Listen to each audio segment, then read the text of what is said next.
Hey guys, I have been looking forward to doing this video, the best of skincare tag, since I saw Sandra from TTSandra and Ashley from Makeup TIA co-create this tag and do their videos, I don't know, it was maybe a month ago at this point. Thank you so much, Sandra and Ashley, both for tagging me to do this tag. I guess everybody just knows that I am pretty skincare obsessed. Yeah, it's just the questions are fantastic and I so thoroughly enjoyed both of their videos, so I will link them down below in case, I am sure everyone watching this video knows about them and has seen them already. So just in case anybody is newer to my channel, I am indeed quite skincare obsessed and I tend to veer in the eco-organic, natural formulation side of things.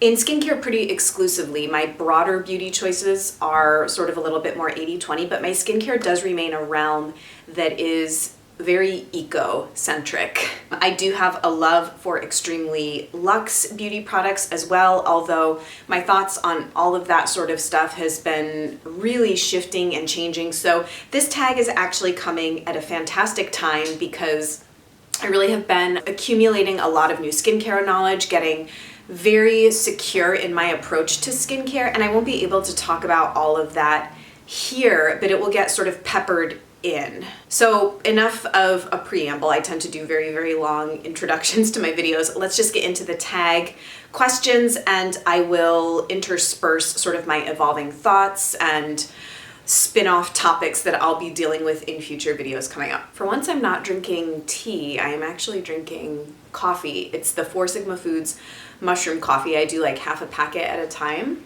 And this is my University of Chicago mug. It makes me think of Miranda in Sex and the City when she's like super anal about drinking out of her like Harvard Law School mug. I'm not like anal about it, but I do enjoy this mug. Question number 1.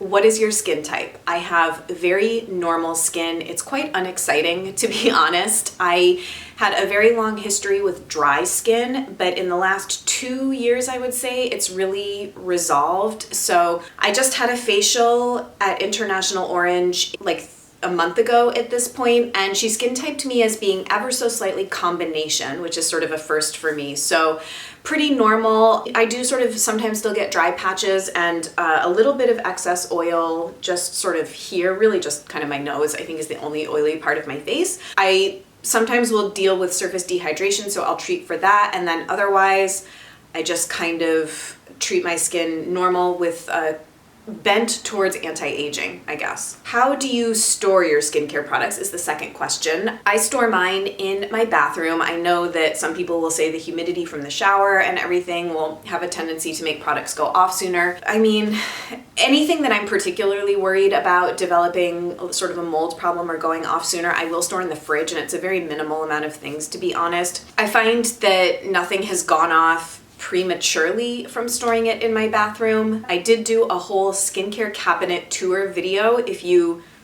would like to see it. I probably honestly should do an updated one because even since that video, I feel like the contents have shifted quite a bit. Okay, favorite ingredient. I really liked this question. I remember when I had to give my Beauty Heroes interview, which was a blog post when they announced me as a brand ambassador, I had to list a favorite ingredient, and I think for that, I had said blue tansy because I couldn't really think of anything. Now that I've sort of done much more of a comprehensive deep dive into ingredients and really honed in on formulations that work for my skin, I have identified some particular ingredients that my skin seems to respond particularly well to. So the first is turmeric, whatever. I think turmeric is probably the easiest way to say it. But this is one of the best face oils, face serums my skin has ever responded to. It's the Mahalo Vitality Elixir. So when I go and look at the ingredients in this, turmeric features very prominently. It does also have carrot seed oil, sea buckthorn, black cumin extract, but I have tried other products with turmeric in it and I notice a consistent theme that my skin seems to really like it. So it's sort of an antioxidant for the skin and it does have a brightening effect. I know that there was an Andalou Naturals turmeric serum that people really liked. Maybe they still do. I had tried that many years ago and it dried out my skin, but if you're looking for a more budget alternative, I think Andalou Naturals does have some turmeric products. So I didn't just do one. I know, I'm like not really adhering I guess, to the exact instructions of the tag, but I also listed pomegranate seed oil, which is the base for one of my favorite face oils, the Uma Total Rejuvenation Face Oil. So I just find it to be extremely moisturizing. I'll talk about these in a little bit too. I actually just ordered this little set. Pomegranate seed oil is the base for this absolutely beautiful, stunning face oil, which I'll talk about in a little bit. I also love humectants. I think Sandra mentioned hyaluronic acid was her favorite ingredient. I would totally agree. It's a product that I kind of just started using this last year, a hyaluronic acid serum. So something like the Activist hyaluronic acid serum I really enjoy. The Provise Nutrify Level 1 to 6 tonic, also glycerin and aloe. Anything that is formulated with those in it, I do find my skin responds nicely to, just because I think all of us probably, especially in the winter, deal with some amount of surface level dehydration, which is different than being dry skin type. So I do find the humectants to be very nice for keeping my skin hydrated and sort of plump looking even in the dead of winter in the Northeast. Most indulgent products. I could have gone lots of different directions with this. I think maybe the most obvious choice, if you know me and my skincare proclivities, would be basically anything from Infiore, because they are an incredibly luxe brand. I mean, I guess to me that kind of goes without saying, and I couldn't even really identify one product from that range that's the most indulgent, because they pretty much all are. So I would say the Uma face oils, I find the experience of them to be incredibly luxury and indulgent. Just I feel the quality of the ingredients that they use is very high, and they just do feel very beautiful on the skin, and it's the whole experience of using them.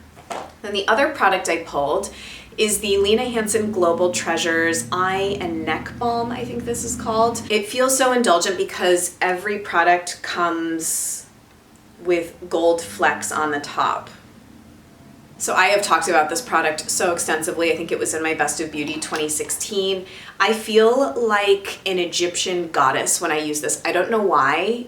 That's the image that conjures up in my head. I think it's like the gold association, but it really is a beautiful product. Sometimes I'll use this sparingly as a face balm, although I have really transitioned away from using anhydrous balms all over my face on a regular basis. So sometimes I'll use it sparingly around my nose or around my eyes if I get particularly dry there. But it's an incredibly luxe indulgent product, and I highly recommend it. If you were to buy one face balm, this is the one that I would probably recommend. Okay, the next question is best budget buy. I love that this was included.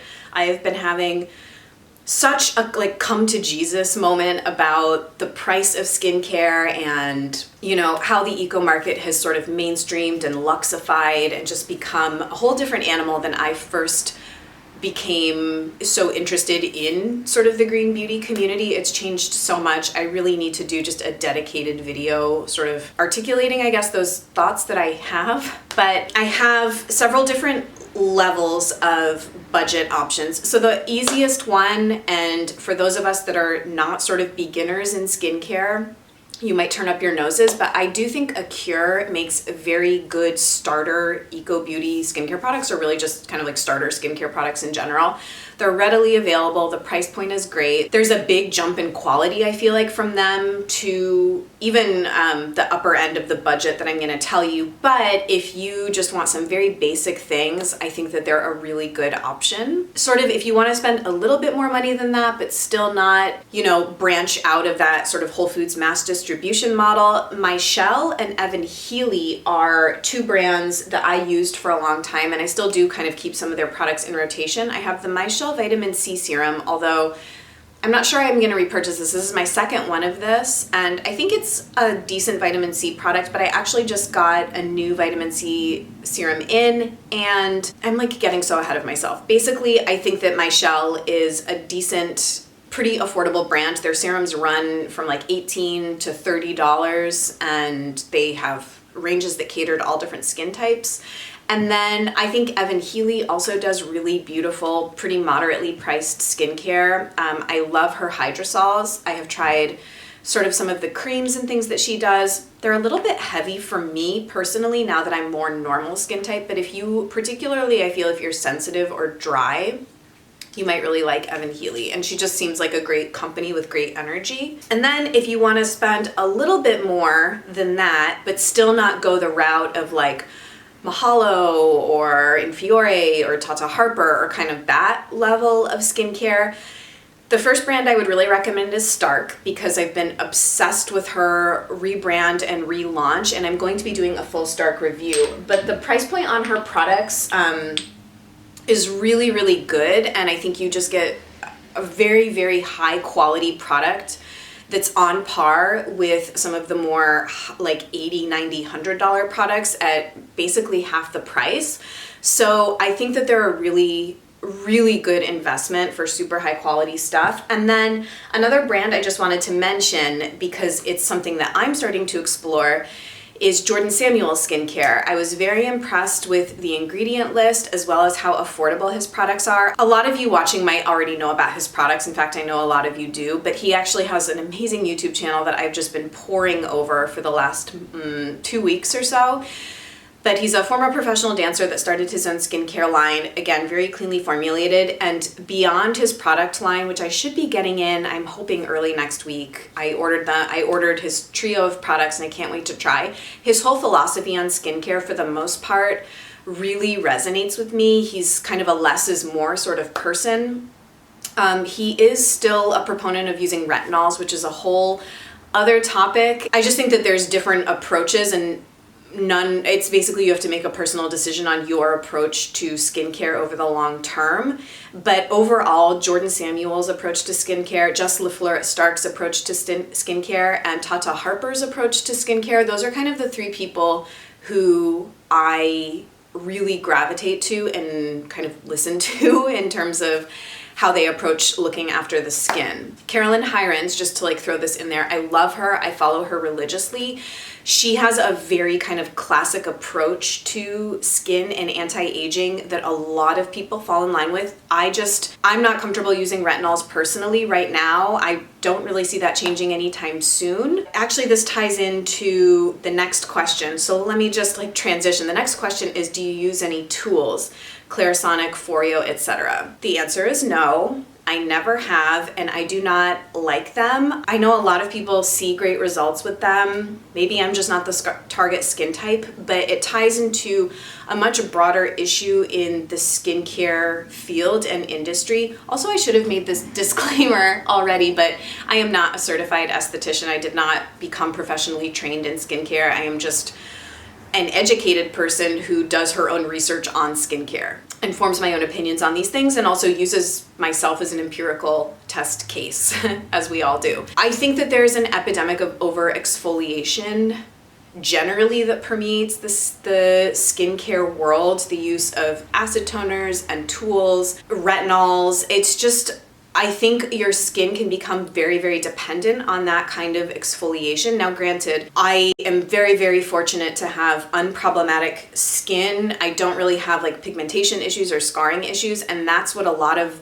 that approach is targeted to. So retinols are really, touted to be good for fading scars and pigmentation because they increase cell turnover so rapidly. And they're supposed to be sort of the gold standard of anti-aging.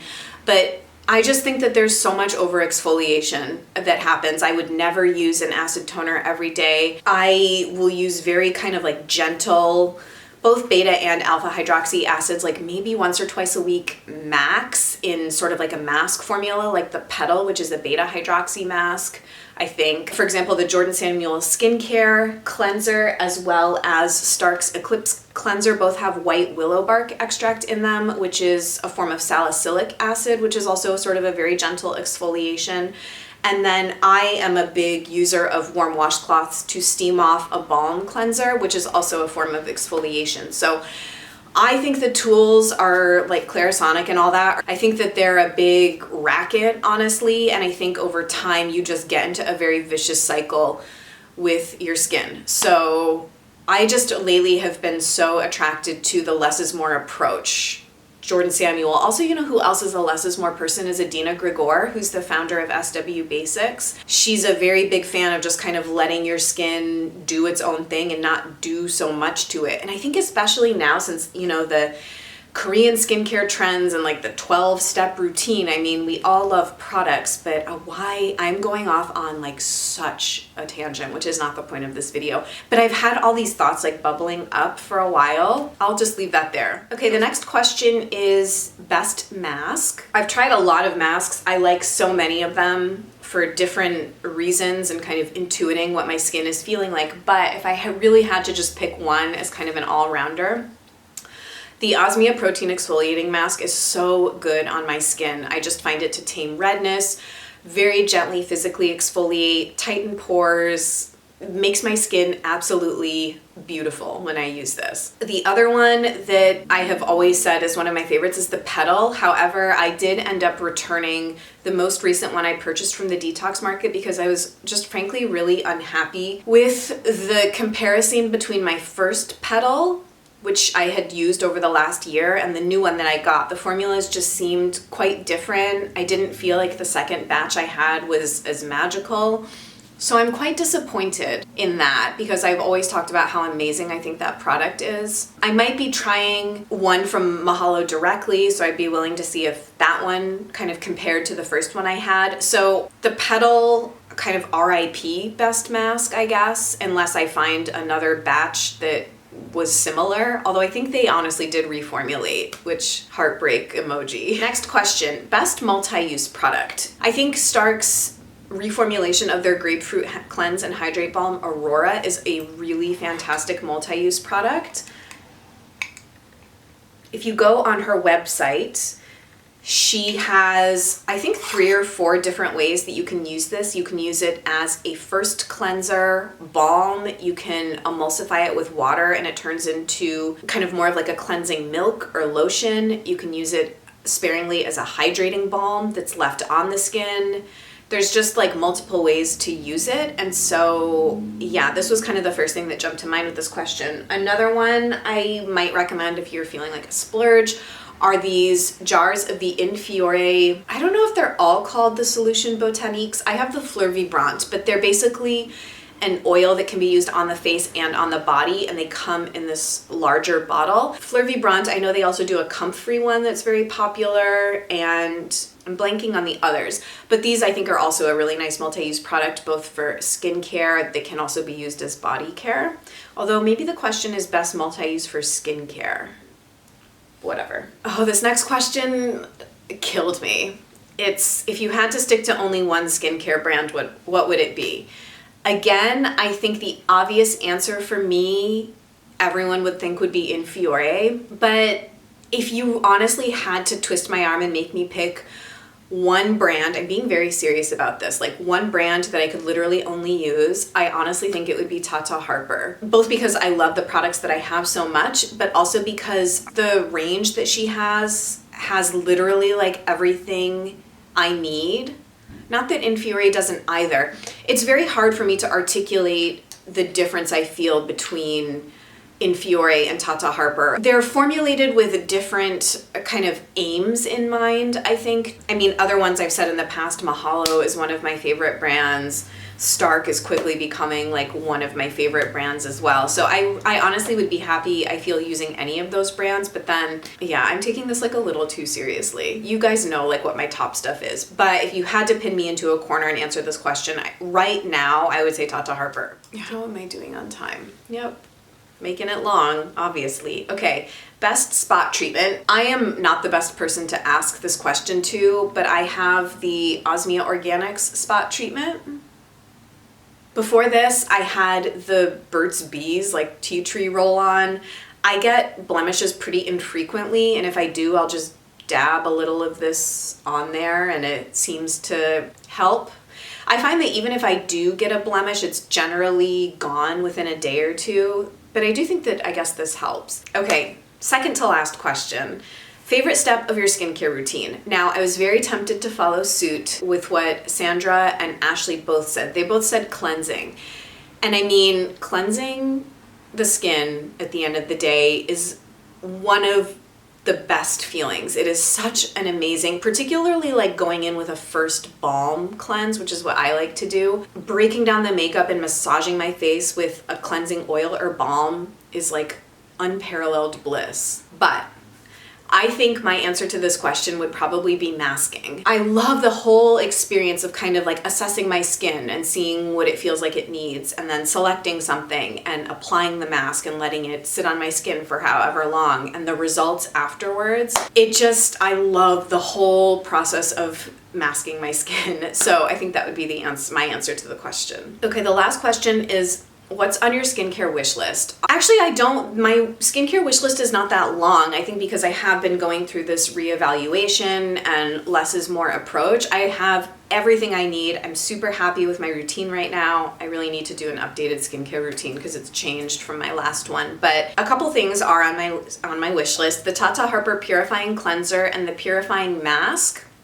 Just because as my skin has sort of become a little bit more combination than it's ever been in the past, I like the idea of having some more kind of detoxifying, purifying formulations, especially I guess as we move into spring and summer. So the Purifying Cleanser I really, really want as a second cleanse, and the resurfacing mask I found to be not that effective on me, but I'm very intrigued by the Tata Harper Purifying Mask. And then 3 products from Infiore remain on my skincare wish list. I had mentioned them all in the Credo Inspiration wish list video, but the Soleil Fleur, the Lucence Serum, and the Creme de Fleur, which is a more traditional moisturizer, which is also carried on the Beauty Hero shop now. So I'm actually like very tempted, but I feel like Infiore is just one of those brands that's very special to me.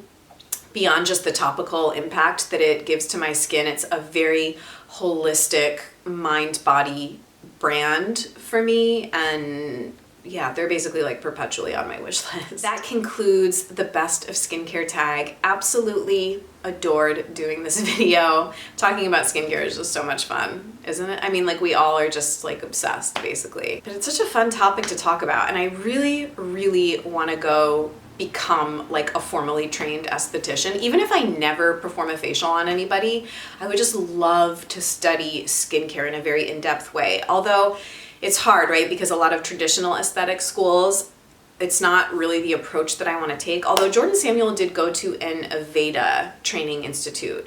So I think you can do kind of more holistic stuff there. And I do know that there are holistic botanical aesthetics training programs, but I need to just stop the ramble.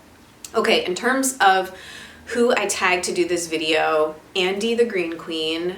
I would say Sam at home, but I don't think she's a big skincare person. Are you, Sam? I don't even know if she'll be watching this video because I don't think she's that into skincare. I would love to see Andy from Techno Cupcake do this because she is a big skincare person. Who else? Trish from Scent Hive Trish. You should do this video for sure. Jess from Stark Skincare. Although I don't know how much other skincare she uses beyond Stark, but she should do it because she's making videos now and I love her videos so much. I think that's all I can think of right now. Erica from Hitchcock Madrona. I don't know if she's that into skincare, but I also love her and have connected with her recently, so I'd love to see her do this. And if I think of anyone else, I'll put them in the description bar below. Hope you guys are having an amazing weekend. I think I'm going to switch locations, throw my hair up, and film another video. I have a massive bag of empty products that I'm like itching to film. So watch for that,